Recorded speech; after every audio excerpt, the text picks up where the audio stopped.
ابن جوزی نے لکھا ہے سینکڑوں سال پہلے، آج کے کسی عالم کی بات بتاتا تو لوگ انکار کرتے، سینکڑوں سال، کہتے ہیں بلخ میں قحط پڑ گیا، لوگ ہجرت کر کے سمرقند آ گئے، ایک سیدوں کا خاندان بھی آیا، ایک ایسی خاتون بھی آئی جس کے ساتھ 3 بیٹیاں تھی، بیٹا بھی کوئی نہیں، خامند فوت ہو گیا، مسجد کے ساتھ مہمان خانے بنے ہوتے تھے، وہاں اس نے بچوں کو ٹھہرایا اور نکلی سمرقند میں کہ کوئی آدمی مل جائے اور اس سے کہوں کہ تھوڑی سی مدد ہو۔ وہ چلتے چلتی ایک سیٹھ کے پاس، رئیس کے پاس پہنچی۔ جن لوگوں کے پاس دولت آتی ہے نا، وہ کئی دفعہ سخت جملے کہنے لگتے ہیں جو اللہ کو پسند نہیں آتے۔ وہ سیٹھ کے پاس گئی تو جا کے کہنے لگی میں غریب ہوں، پریشان ہوں، بلخ میں قحط ہے، سارا زمانہ جانتا ہے، تو میں اس لیے سمرقند آئی ہوں، بیٹیوں کا ساتھ ہے، نہ رہنے کو جگہ ہے، نہ کھانے کو روٹی ہے، نہ پہننے کو کپڑا ہے، مہربانی کر تھوڑی مدد کر۔ کہنے لگا ہو کون؟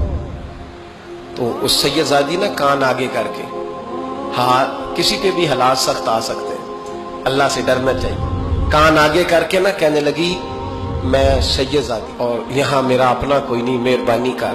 تو وہ سیٹھ صاحب، چودھری صاحب کہنے لگے مجھے کیسے پتا چلے گا تو سید ہے؟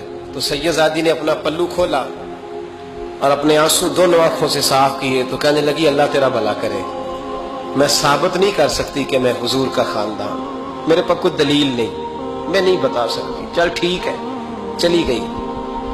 کسی نے بتایا کہ یہاں ایک یہودی بھی رہتا ہے، وہ بڑا سخی ہے، یا آتش پرست ہے، یا پارسی ہے کافر غیر، سخی بڑا ہے۔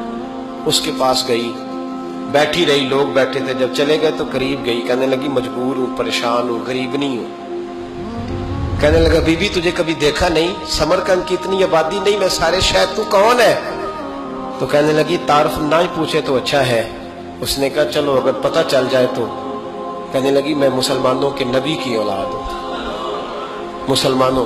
اس نے کہا پیغمبر خدا کی اولاد؟ اٹھ کے کھڑا ہو گیا، بی بی کو ساتھ لیا، گھر گیا، کہنے لگا جو صاف ستھرا کمرہ ہے نا اسے پھر دھو ڈالو، ایک دفعہ پھر دھو ڈالو۔ کمرہ دھلایا، صاف کرایا، پھر کہنے لگا بی بی میرے برتن زیادہ صاف ستھرے نہیں، میں نئے نہ خرید کے لا دوں۔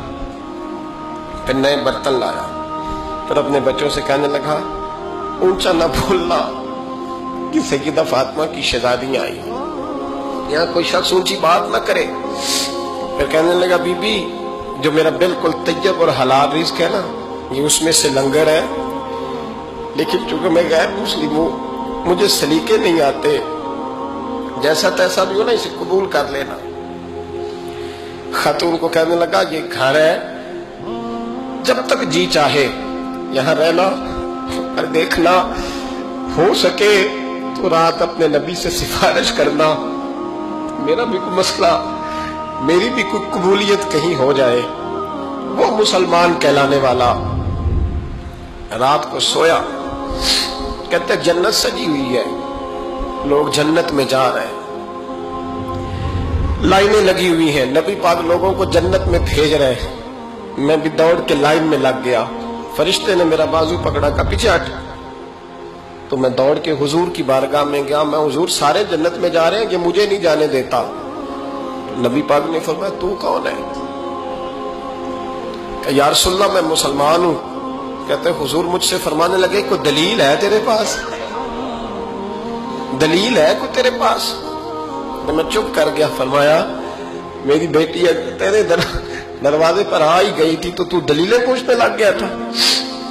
ہم جا دوڑ جا، سویرے آنکھ کھلی تو گلیوں میں ڈھونڈتا پھرتا ہے، تلاش کرتا پھرتا ہے، کونے کونے میں جاتا ہے وہ سادات کا گھرانہ کہاں گیا، ڈھونڈتے ڈھونڈتے اس غیر مسلم کے دروازے پہ جا کے پہچان لیا تو کہنے لگا خدا کا واسطہ جو تو نے نوکری کی ہے نا ان کی مجھ سے 11 گنا لے لے، یہ سادات کا گھر مجھے دے دے۔